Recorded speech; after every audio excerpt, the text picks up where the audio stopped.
말씀으로 나가줍시다. 예전에도 한번 말씀드린 적이 있는데 기독교와 세상 종교의 큰 차이점 가운데 하나가 뭔가 하면 신앙의 방향성입니다. 세상의 종교는 사람이 신에게로 혹은 사람이 신의 경지에 이르려고 사람이 뭔가 선행을 하고 사람이 고행과 수행을 하면서 애쓰고 노력하려는 종교가 바로 세상의 종교들입니다. 그러니까 신앙의 방향성이라는 것이 바로 사람에게서 신에게로, 즉 아래에서 위로 가는 방향이 바로 세상의 종교들입니다. 그러나 우리 기독교는 그와 정반대라는 겁니다. 사람이 애쓰고 노력해서 신에게 이르는 것이 아니라 하나님이 죄인된 우리 인간에게로 찾아오시는, 즉 다시 말하면 위에서 아래로 오는 종교가 바로 기독교입니다. 즉 사람의 열심과 노력과 행위와 공로로서가 아니라 하나님이 값없이 베풀어 주시는 그 은혜와 사랑을 통하여 구원받는 종교가 바로 저와 여러분이 믿는 기독교인 것입니다. 그런데 여러분, 이 두 차이가 가만히 생각해보면 별것 아닌 것처럼 보이지만 이 두 차이가 엄청나게 큰 차이라고 하는 겁니다. 그래서 기독교의 탁월성과 복이 어디에 있는가 하면 바로 여기에 있다라는 겁니다.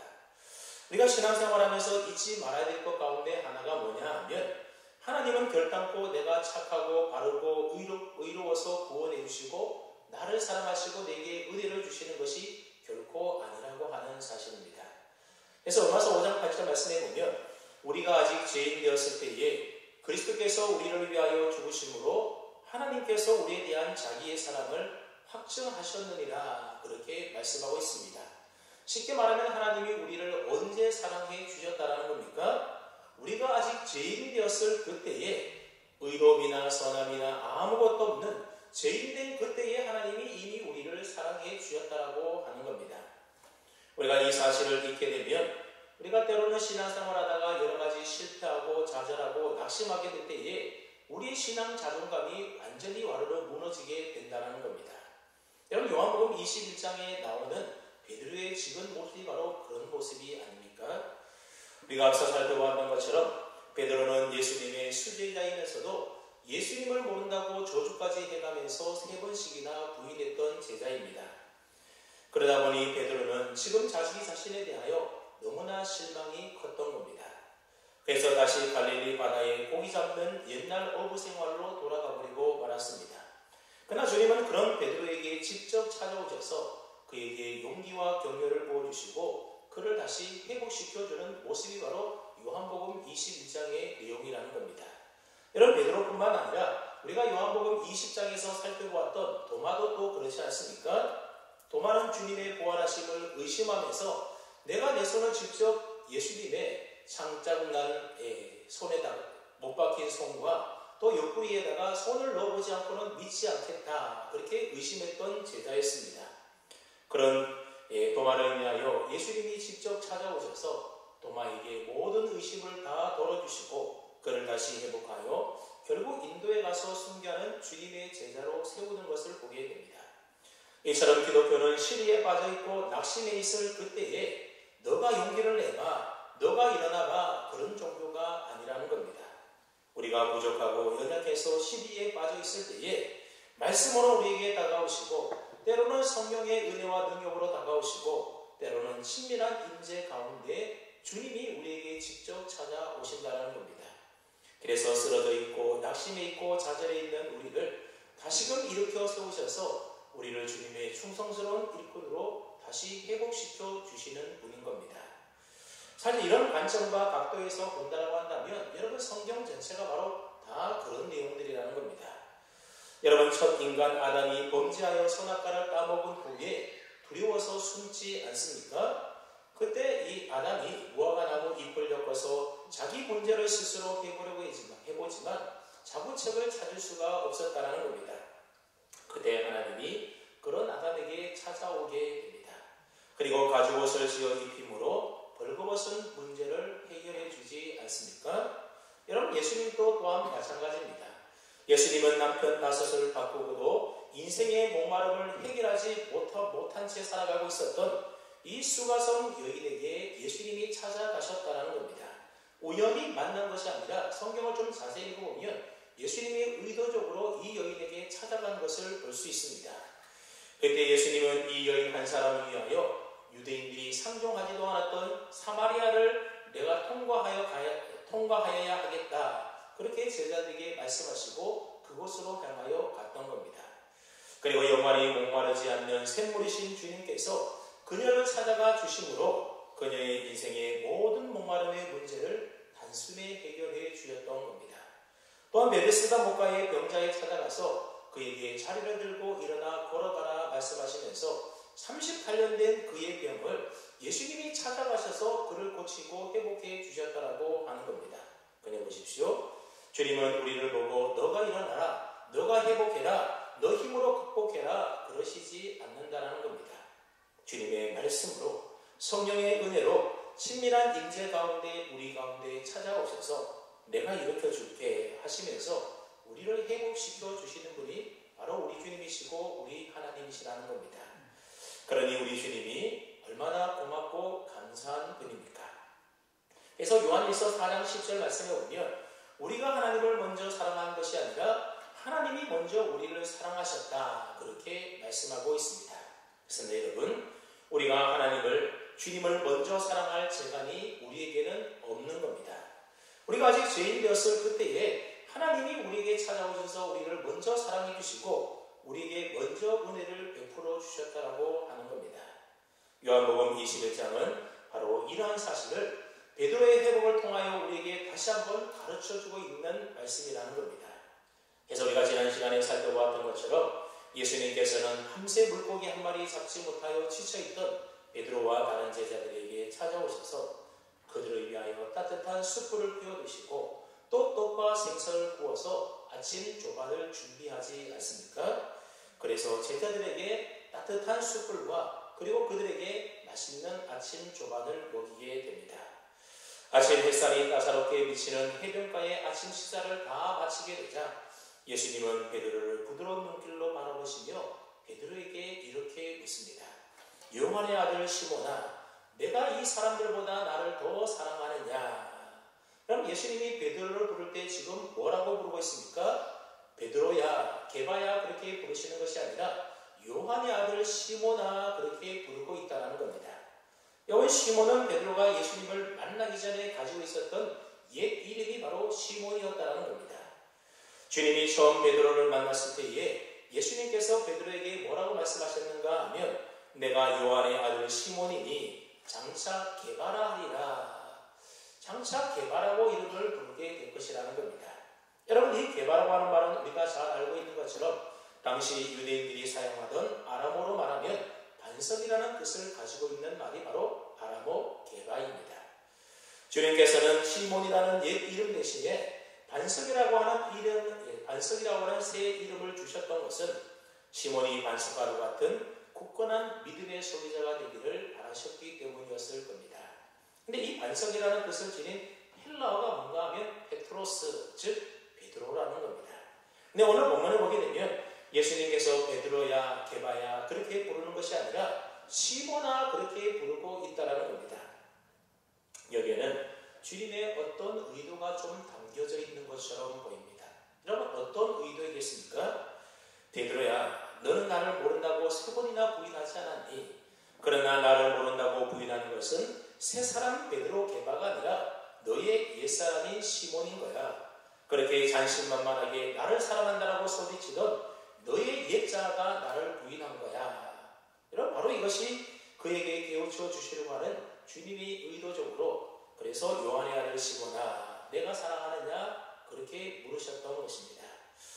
예수님께서는 요한의 아들 시몬아 내가 사랑하느냐라고 이 똑같은 질문을 3번이나 계속해서 반복하시는데 여러분 이건 역시도 주님을 3번이나 부인했던 베드로를 깨닫게 하기 위하여 그를 다시금 회복시키기 위하여 주님께서 의도적으로 3번 질문하셨다라고 하는 겁니다.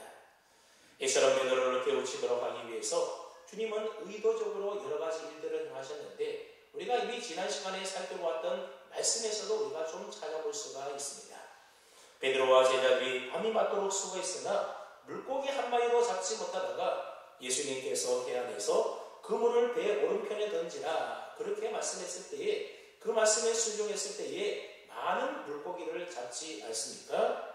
그리고 베드로가 배와 그물을 버려두고 주님을 따랐던 그날을 기억하게 하는, 기억나도록 하기 위한, 어떻게 보면 예수님의 의도적인 연출의 한 장면이었다라고 하는 겁니다. 그뿐 아니라 육지에 올라갔을 때에 숯불이 있었고 그 위에 생선과 떡이 놓여져 있었다는 것 역시도 주님의 의도적인 연출의 상황이었다라고 하는 겁니다. 여러분, 숯불은 주님을 3번 부인하는 날에 베드로가 쬐고 있었던 그 숯불을 연상시키지 않습니까? 그리고 생선과 떡은 예수님께서 행하셨던 오병이어의 기적을 떠올리는 장면이라는 겁니다. 여러분, 이 오병이어의 기적이라고 하는 것은 예수님이 행하셨던 많은 기적들 가운데도 사복음서에 공통적으로 모두 다 기록되어 있는 유일한 기적이 바로 이 오병이어의 기적인 겁니다. 그러니 베드로는 주님이 찾아오셔서 의도적으로 연출해 놓은 그 모든 상황들을 지켜보면서 여러분 무엇을 깨달았겠습니까? 지난날 주님을 따르면서 주님이 베풀어 주셨던 그 은혜와 사랑을 다시 한번 생각하게 되었을 것이고, 그와 동시에 그런 주님을 부인했던 자신의 옛사람의 연약함을 베드로는 다시금 깨닫게 되었을 겁니다. 그래서 예수님께서 베드로를 향하여 요한의 아들 시몬아 그렇게 부르시고 내가 나를 사랑하느냐라고 똑같은 질문을 반복하신 것은 여러분 예수님께서 베드로의 과거를 추궁하기 위함이 결코 아니었다는 겁니다. 오히려 주님은 의도된 이러한 연출을 통해서 그로 하여금 깨닫게 하시고 다시금 베드로를 회복시켜서 그에게 사명을 주어서 주의 일을 맡기도록 하기 위하여 이와 같은 의도적인 연출들을 예수님이 지금 상황을 만들고 계신 겁니다. 그리고 여러분, 베드로가 옛사람인 시몬에서 벗어나 이 새 사람인 베드로가 되어서 주님이 주신 사명을 잘 감당하려면 여러분 베드로에게 있어서 가장 시급하게 회복되어야 될 일이 무엇이겠습니까?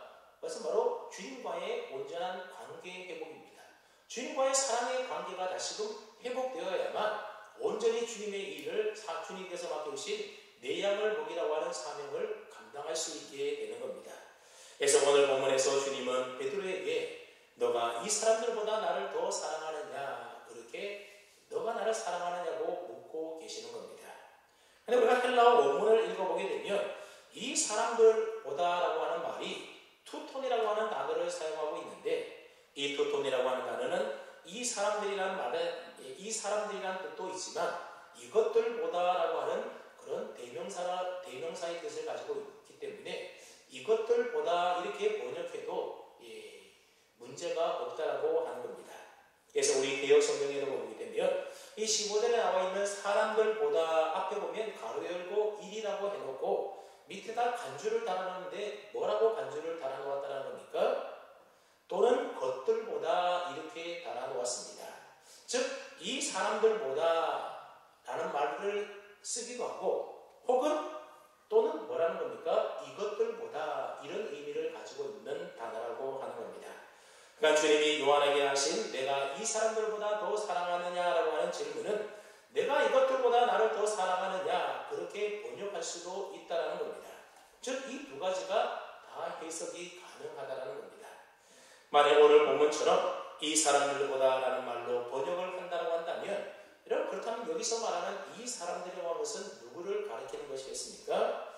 아마 베드로와 함께 밤새도록 물고기를 잡다가 주님이 차려주신 아침 식사를 마친 지금 옆에 있는 이 6명의 다른 제자들을 가리키는 걸 겁니다. 그러니까 이 다른 제자들보다 너가 나를 더 사랑하느냐 예수님이 그렇게 베드로에게 물었던 겁니다. 그러나 다른 한편으로 이것들보다라고 그렇게 해석을 한다고 한다면 그럼 여러분 여기서 말하는 이것들이라고 하는 것은 무엇을 말하는 것이겠습니까? 아마 갈릴리 바닷가에 메어놓은 고깃배라든지 또는 아침에 막 잡은 신선한 153마리의 물고기일 수도 있을 겁니다. 그러나 한편으로 생각해보면 주님이 말씀하고 있는 이것들이라고 하는 것은 지금 베드로의 눈앞에 펼쳐 보이는 이것들이다. 그렇게 우리가 생각해 볼 수가 있다는 겁니다. 즉 베드로의 눈앞에는 갈릴리 바다가 보이고 그 주변 마을들이 눈에 보였을 겁니다. 근데 우리가 좀 주목해야 될 사실이 뭔가 하면 이 요한복음 21장을 시작하고 있는 1절 말씀에 오게 되면 사도 요한은 이 갈릴리 바다를 뭐라고 기록하고 있는가 하면 디베라 호수다 그렇게 표현을 하고 있습니다. 그런데 다른 그 어떤 성경에도 이 갈릴리 바다를 가리켜서 디베라 호수라고 기록하고 있는 곳은 오직 이곳밖에 없다라고 하는 겁니다. 그 다음에 여러분, 요한은 갈릴리 바다를 왜 다른 어떤 곳에서 한 번도 사용하고 있지 않는 디베라 호수라고 그렇게 기록하고 있는 것이겠습니까? 그것은 바로 디베라라고 하는 도시 때문에 그런 겁니다. 디베라는 예수님 당시에 로마를 지배하고 있던 로마 제2대 황제의 이름이 바로 디베라입니다. 실제 이름은 티베리우스인데 이것을 한국식으로 이렇게 번역하면서 그냥 디베라라 그렇게 부르게 되었던 겁니다. 그런데 그 당시 갈릴리 지역을 통치하던 근봉왕이 헤롯 안티파스라고 하는 왕인데 이 헤롯이 갈릴리 해안에 도시를 하나 건설하게 됩니다. 그리고 그 도시를 황제의 이름을 기념하여 그 도시 이름을 디베라라 그렇게 이름을 붙이게 되었던 겁니다. 그리고 이 디베라를 갈릴리 지역의 수도로 삼게 됩니다. 그러면서 사람들이 하나둘씩 이 갈릴리 바다를 가리켜서 디베라 호수다 그렇게 부르기 시작했다는 겁니다. 그러니까 그 당시 디베라라고 하는 이름은 로마 권력의 상징이었고 세속적인 부와 명예와 권세의 상징처럼 여겨지는 단어가 바로 디베라라고 하는 단어였다라고 하는 겁니다. 즉 세상의 최고의 것들을 상징하는 그런 이름이 바로 디베라인 겁니다. 그래서 성기순례를 가보게 되면 갈릴리 바다 그 어디에서도 가장 눈에 확 들어오게 되는 도시 하나가 보이게 되는데 그게 바로 디베리아, 즉 디베라라고 하는 도시라는 겁니다. 그러니 지금 베드로의 눈앞에도 세상의 부와 성공을 상징하는 디베라 도시가 아마도 한눈에 펼쳐 보였을 겁니다. 주님은 그런 베드로를 향하여 너가 이것들보다도 나를 더 사랑하느냐 그렇게 물으셨던 겁니다. 그럼 많은 분들이 좋아하고 즐겨 부르는 찬송 가운데 주 예수보다 더 귀한 것은 없네 찬송가 94장 우리가 잘 알지 않습니까? 근데 이 찬송가 가사에 보게 되면 1절에 보면 이 세상 보기와 바꿀 수 없네 그렇게 찬송가 가사가 되어 있고 2절에 보면 이 세상 명예와 바꿀 수 없네 3절에서는 이 세상 행복과 바꿀 수 없네 그렇게 찬송하고 있습니다. 즉 예수님께서 베드로에게 하신 질문을 이 찬송에 맞춰서 바꿔 부르게 된다면 너는 이 세상 부귀보다도 이 세상 명예보다도 이 세상 행복보다도 나를 더 사랑하느냐 주님이 그렇게 지금 베드로에게 묻고 있다라고 하는 겁니다. 여러분 그때 베드로가 예수님에게 뭐라고 대답을 합니까? 주님 그러하나이다. 내가 주님을 사랑하는 줄 주님께서 아시나이다. 그럼 이 대답을 들었던 주님이 베드로를 향하여 뭐라고 말씀하십니까? 내 어린 양을 먹이라. 내 어린 양을 먹이라고 그렇게 사명을 주십니다. 베드로는 이것으로 끝나는 줄 알았는데 주님이 또다시 똑같은 질문을 다시 한번 하는 겁니다. 요한의 아들 시몬아 내가 나를 사랑하느냐? 그다음 베드로 역시 동일한 대답을 하게 됩니다. 주님 그러하나이다. 내가 주님을 사랑하는 줄 주님께서 아시나이다. 그다음 주님은 또다시 베드로를 향하여 내 양을 치라 그렇게 또다시 사명을 주십니다. 베드로는 이제는 끝났겠지 하며 마음 놓고 있는데 느닷없이 주님이 또 베드로에게 묻는 겁니다. 요한의 아들 시몬아 내가 나를 사랑하느냐? 주님이 3번 이렇게 질문하시자 베드로가 근심하면서 대답을 하였다 그렇게 말씀합니다. 다음에 여러분 주님이 3번째 물었을 때에 왜 베드로가 근심을 했겠습니까? 우리가 사용하는 개역 성경에 보게 되면 예수님이 베드로에게 내가 나를 사랑하느냐 그렇게 질문한 것과 베드로가 내가 주님을 사랑하는 줄 주님께서 아십니다라고 대답한 것을 보게 되면 다 똑같이 묻고 똑같이 대답한 것처럼 우리 성경에는 해석을 해 놓았습니다. 그런데 헬라어로 된 원어 성경에 보게 되면 이 사랑이라고 하는 단어가 여러 가지로 쓰이고 있는데 좀 다르게 사용되고 있다는 겁니다. 먼저 예수님께서 첫 번째 베드로에게 물었을 때에 어떻게 물었는가 하면 내가 나를 아가파오 하느냐 그렇게 예수님이 베드로에게 물었다는 겁니다. 이 아가파오라고 하는 단어는 우리가 잘 알고 있는 아가페라고 하는 단어와 동일한 단어입니다. 여러분 이 아가페라고 하는 단어는 어떤 뜻을 가지고 있습니까? 우리 인생을 향한 숭고한 하나님의 사랑 그리고 주님의 십자가 사랑처럼 가장 고귀한 차원의 사랑을 가리켜서 아가파오, 아가페라고 한다는 겁니다. 주님께서 지금 베드로를 향하여 첫 번째로 질문하실 때는 너가 나를 아가파오 하느냐, 아가페로 사랑하느냐 그렇게 물으셨다는 겁니다. 그런데 베드로는 뭐라고 대답했는가 하면 내가 주님을 아가파오 하는 줄 주님께서 아십니다. 그렇게 대답했던 것이 아니라 필레오라고 하는 단어를 사용해서 내가 주님을 필레오합니다. 그렇게 대답을 했다는 겁니다. 근데 이 필레오라고 하는 단어는 깊은 우정과 애착 관계에 있는 친구 간의 사랑을 표현할 때 사용되는 단어가 바로 이 필레오라고 하는 단어입니다. 주님은 베드로에게 너가 나를 아가파오 하느냐 그렇게 물었는데 베드로는 뭐라고 대답했다는 겁니까? 내가 아가파오 합니다. 그렇게 대답한 것이 아니라 저는 주님을 필레오 합니다. 그렇게 대답했다는 겁니다. 두 번째 질문에서도 주님은 베드로에게 너가 나를 아가파오 하느냐 그렇게 똑같이 물으셨습니다.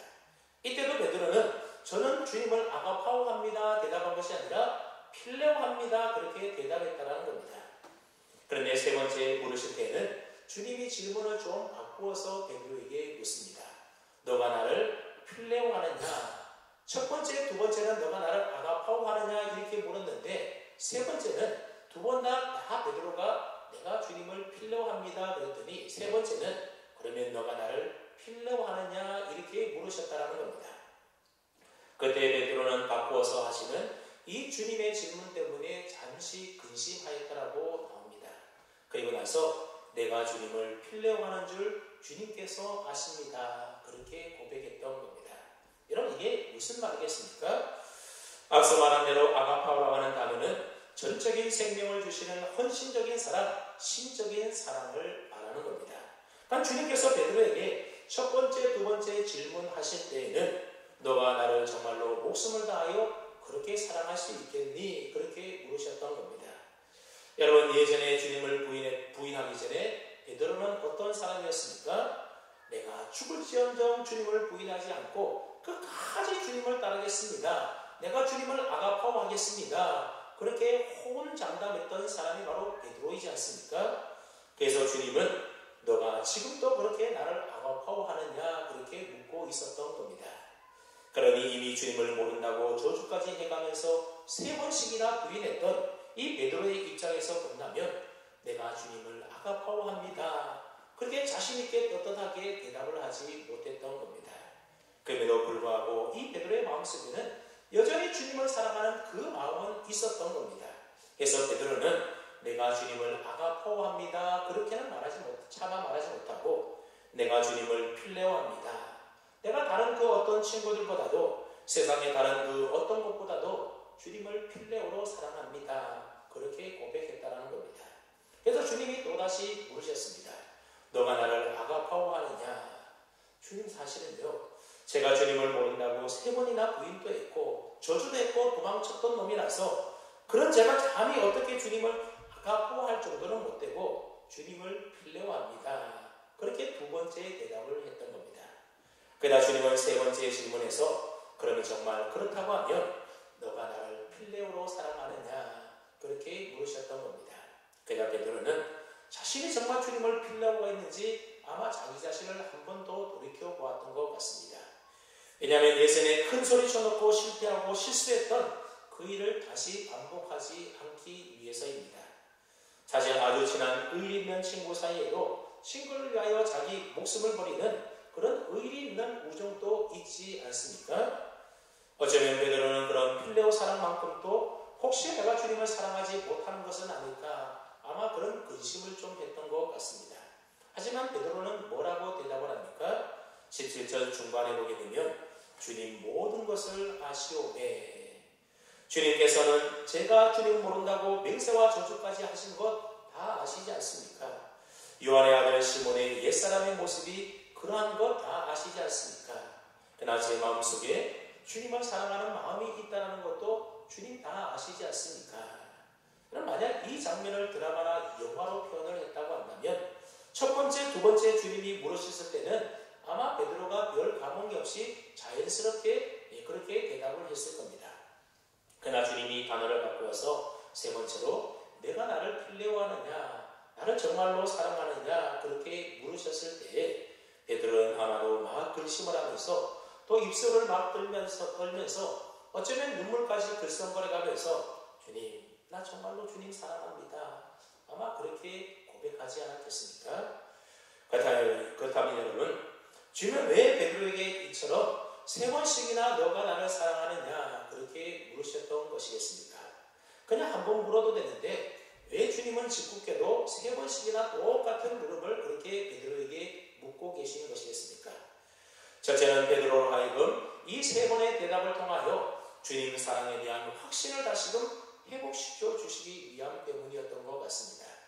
첫 번째, 두 번째 대답과 달리 세 번째는 베드로가 근심하며 고민 속에서 확신에 찬 대답을 이 베드로로 하게끔 하기 위해서 아마 3번까지 질문을 했던 것 같습니다. 그렇게 함으로 예전처럼 다시 실패하지 않고 오직 주님만을 사랑함으로 주님께서 이제 맡겨주신 내 양을 먹이라고 하는 그 사명을 감당케 하도록 하기 위하여 이처럼 관계 회복을 위해서 예수님은 똑같은 질문을 베드로에게 3번씩 연거푸 물었던 겁니다. 둘째로 베드로뿐만이 아니라 지금 옆에 함께 있던 6명의 다른 제자들에게도 이 일에 대한 증인이 되도록 하기 위하여 3번씩 물었던 겁니다. 만약 한 번만 묻고 지나갔다고 한다면 아마 옆에서 딴 생각을 하거나 딴 짓을 하고 있던 제자들은 이 일에 대하여 증인이 될 수가 없었을 겁니다. 그러니까 예수님의 3번 질문과 베드로의 이 3번 대답은 베드로 자신으로 하여금 주님 사랑에 대한 확신과 내 양을 먹이라고 하신 주님이 주신 이 사명을 잘 감당할 수 있는 그런 동기가 되기에 충분했을 겁니다. 그리고 그 광경을 바로 옆에서 목격했던 다른 제자들 역시도 나중에 회복된 베드로가 예루살렘 교회의 지도자로서의 역할을 감당하는 데 있어서 아마 중요한 증인의 역할을 했을 겁니다. 그래 맞아. 나도 그때 주님께서 베드로에게 너가 나를 사랑하느냐 그렇게 물으시고 내 양을 먹이라고 3번씩이나 위임하셨던 그 광경 내가 눈으로 똑똑히 지켜봤다니까. 그러면서 이 베드로의 권위를 세워주는 증인으로서의 역할을 감당했을 겁니다. 여러분 만약에 주님께서 디베라 호수에 다시 물고기 잡던 베드로에게 찾아오지 않으셨다고 한다면 그래서 너가 나를 사랑하느냐고 그런 질문도 하지 아니하시고 또 내 양을 먹이라고 하시는 이런 사명도 위임하지 않았다고 한다면 어떻게 되었겠습니까? 아마 베드로는 사도로서의 사역을 제대로 잘 감당하지 못했을 겁니다. 아무리 오순절날 성령이 그에게 임하여 그가 권능을 받았다 하더라도 예수님을 부인했던 지난날의 그 잘못으로 인하여 베드로의 마음에는 늘 양심의 가책이 느껴지고 그래서 사도로서의 사역을 제대로 감당하지 못했을 겁니다. 나같이 예수님을 부인했던 놈이 예수님에 대해서 무슨 설교를 하고 예수님의 말씀을 전할 자격이 무슨 나에게 있겠나. 여러분 그런 자격지심이 사도로서의 사역을 하는 데 있어서 아마 큰 걸림돌이 되지 않았겠습니까? 그뿐 아니라 다른 사람들도 베드로를 향하여 당신이 무슨 사도로서의 자격이 있냐면서 비난할 때에 아마 베드로는 거기에 대해서 아무런 할 말이 없었을 겁니다. 그래서 사탄이 베드로를 향하여 아마 끝없이 정죄하지 않았겠습니까? 이봐 베드로, 아니지 넌 베드로가 아니라 요한의 아들 시몬이지. 그런 너가 무슨 사도의 자격이 있어. 이렇게 사탄이 그를 정죄할 때에 베드로는 아마 거기에 대해서도 아무런 할 말이 없었을 겁니다. 우리 주님께서는 그런 사실에 대하여 이미 다 알고 계셨던 겁니다. 그래서 실의와 실패와 실패 속에 빠져있던 이 베드로에게 지금 찾아오셨던 겁니다. 그리고 앞으로 베드로가 사도로서 확신을 가지고 주님의 일 그 사역을 감당해 나갈 수 있도록 너가 나를 사랑하느냐 그렇게 3번 물으시고 내 어린 양을 먹이라 그렇게 3번 위임하시고 그 일을 힘있게 감당할 수 있도록 베드로를 회복시켜 주시는 장면이 바로 오늘 본문의 장면인 겁니다. 그래서 주님은 베드로를 회복시킬 때에 너가 나를 사랑하느냐 그렇게 물으신 후에 그렇다고 대답하는 베드로를 향하여 내 어린 양을 먹이라, 내 양을 치라, 내 양을 먹이라 그렇게 3번 위임하셨던 겁니다. 그렇게 볼 때에 주님이 쓰시는 주님의 일꾼에게 가장 중요한 자격 요건이 무엇이라는 겁니까? 바로 주님을 사랑하는 일이라고 하는 겁니다.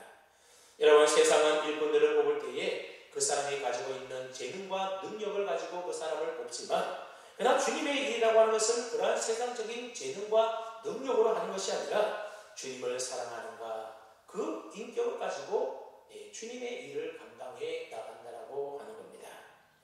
우리는 재능과 은사가 있어야만 주님의 일을 잘할 것이라고 생각하지만 절대로 그렇지가 않습니다. 주님을 향한 사랑의 마음 없이 그저 세상적인 재능과 능력으로 주님의 일하는 것 하나님이 결코 기뻐하지 않으신다는 겁니다. 만약 재능만 가지고 일을 한다고 한다면 여러분 누구를 쓰면 딱이냐 하면 천사를 쓰면 딱이라는 겁니다.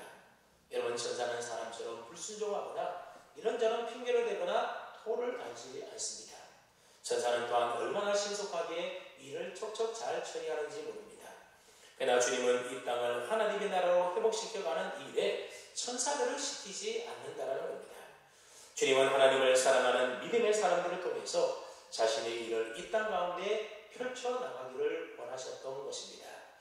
여러분 주님이 우리에게 원하는 것은 여러 가지가 아니라 딱 한 가지, 우리 중심의 주님을 향하는 하나님을 향한 그 사랑의 마음이 있는가. 여러분 이것을 주님이 원하시고 주님이 우리를 늘 보시는 것, 확인하는 것이 바로 주님을 사랑하는 우리의 마음의 중심이라고 하는 겁니다.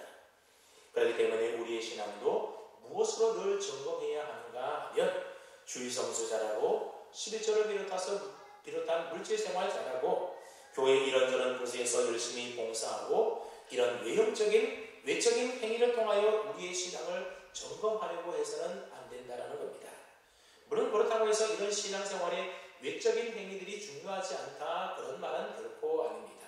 이런 것들도 다 중요한 일들입니다. 왜냐하면 주님을 사랑하는 사람은 이런 일에 열심을 내며 살아가기 때문에 그렇습니다. 그런데 문제는 주님을 사랑하는 마음 없이도 자기 열심만 가지고도 그런 일들을 충분히 할 수가 있다는 겁니다. 그렇기 때문에 정말로 중요한 것이 뭔가 하면 그러한 모든 행위의 중심에 주님을 뜨겁게 사랑하는 그 사랑이 있느냐 이게 중요하다는 겁니다. 주님을 사랑하는 마음의 중심이 없이 단지 종교적인 열심과 열정만 가지고 신앙생활을 한다고 한다면 여러분 그것은 정말 빛 좋은 게살구에 불과한 겁니다. 중요한 것은 주님을 사랑하는 우리의 마음의 중심인 겁니다. 이 마음을 가지고 주님의 일을 하는 사람이 바로 진짜 주님의 일꾼이라고 하는 겁니다. 중국 선교의 아버지라 불리는 사람이 있는데 바로 허드슨 테일러라고 하는 중국 선교사입니다. 오늘날 중국에 1억 명이 넘는 크리스찬들이 생겨나게 된 데는 가장 큰 공로자가 바로 이 허드슨 테일러 선교사님인 겁니다. 그는 선교비를 받지 않고 자비량으로 선교를 했으며 중국인 현지 옷을 입고 중국인처럼 머리를 감고 큰 도시에서 선교했던 다른 선교사님들과는 달리 중국 내지에 있는 시골 마을을 돌아다니면서 복음을 전하여 수많은 중국 사람들을 주님께로 인도했던 참 훌륭한 선교사님이 바로 허드슨 테일러입니다. 그분이 나중에 은퇴를 하고 영국으로 돌아오게 됩니다. 그러자 수백 명의 선교 지망생들이 그분의 말씀을 듣기 위하여 모이게 됩니다. 그래서 선교사님이 말씀을 다 마친 후에 이제 마지막 지휘 시간이 되었습니다. 당시만 하더라도 이 중국이라고 하는 나라는 너무나도 열악하고 황폐한 그런 나라였습니다. 그래서 질문하기를 어떻게 그런 나라에서 그렇게 선교를 잘 할 수 있었느냐 그렇게 묻자 제가 주님을 사랑하기 때문에 잘 할 수 있었습니다. 그렇게 대답했다고 합니다. 또 어떻게 자비함으로 시골 내지에 들어가서 그렇게 선교를 할 수 있었습니까? 그렇게 묻자 주님 사랑하기 때문에 그렇게 할 수 있었습니다. 라고 대답을 했다고 합니다.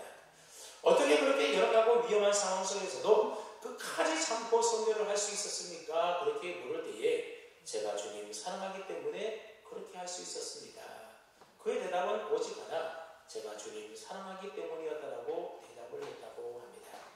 여러분 이것은 오늘 우리들도 마찬가지라는 겁니다. 어떻게 그래 오랫동안 교회 학교 교사를 할 수 있었습니까? 애들을 사랑해서요. 그러면 땡이라는 겁니다. 제가 주님을 사랑하기 때문에요. 그렇게 대답을 해야 맞는다는 겁니다. 아니 어떻게 그렇게 열심히 주일에 헌신할 수가 있으세요? 그렇게 물으면 나는 주님을 사랑하기 때문에 그렇습니다. 그렇게 대답할 수 있어야 한다는 겁니다. 그럼 우리 모든 섬김과 봉사와 헌신의 동기가 무엇인가 하면 바로 주님을 사랑하는 마음이 바로 동기가 되어야 한다는 겁니다. 그렇지 않고 내 재능과 능력과 내 열심만 가지고 우리가 일하다 보면 쉽게 지치게 되고 그래서 중간에 포기하고 그만두는 일들이 생겨나게 된다는 겁니다.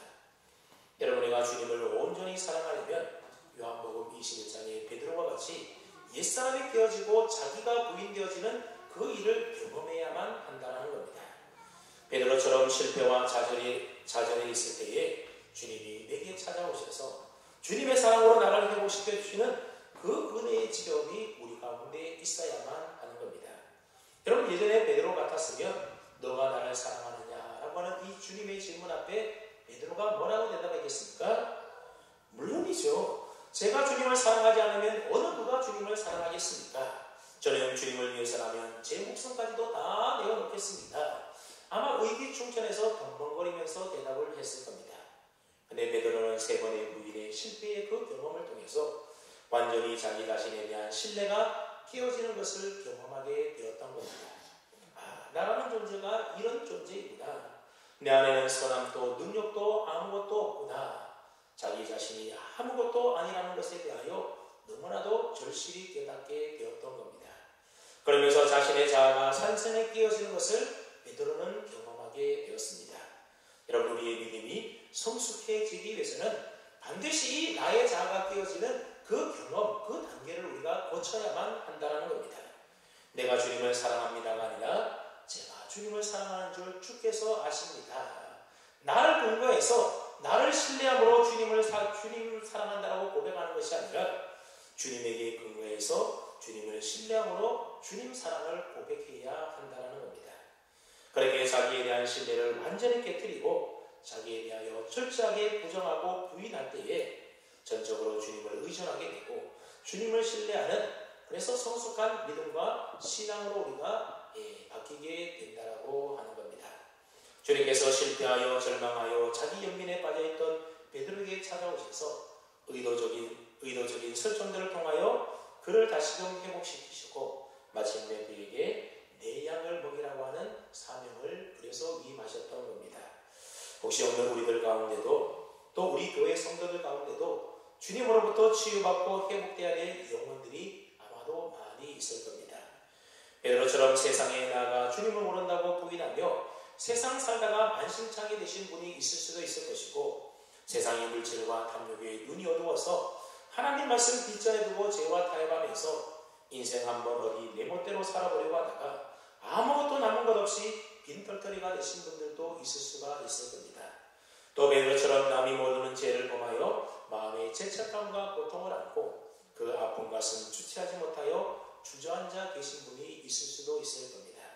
이런 분들은 오늘 그런 내게 찾아와서 요한의 아들 시몬아, 내가 나를 사랑하느냐, 그렇게 우리 조용히 물으시는 그 주님의 음성에 기울여 들을 수 있어야 하겠습니다. 그래서 우리가 기도의 자리에 나가고 묵상의 자리에 나가고 우리가 성경을 읽어야 되는 이유가 바로 거기에 있는 겁니다. 그 음성 들으면 우리는 베드로처럼 다시 회복하여 실패의 자리에서 일어날 수가 있게 되는 겁니다. 그리고 그 주님의 음성에 주님 부끄럽지만 내가 주님 사랑하는 줄 주님께서 아십니다. 그렇게 고백할 수 있기 바랍니다.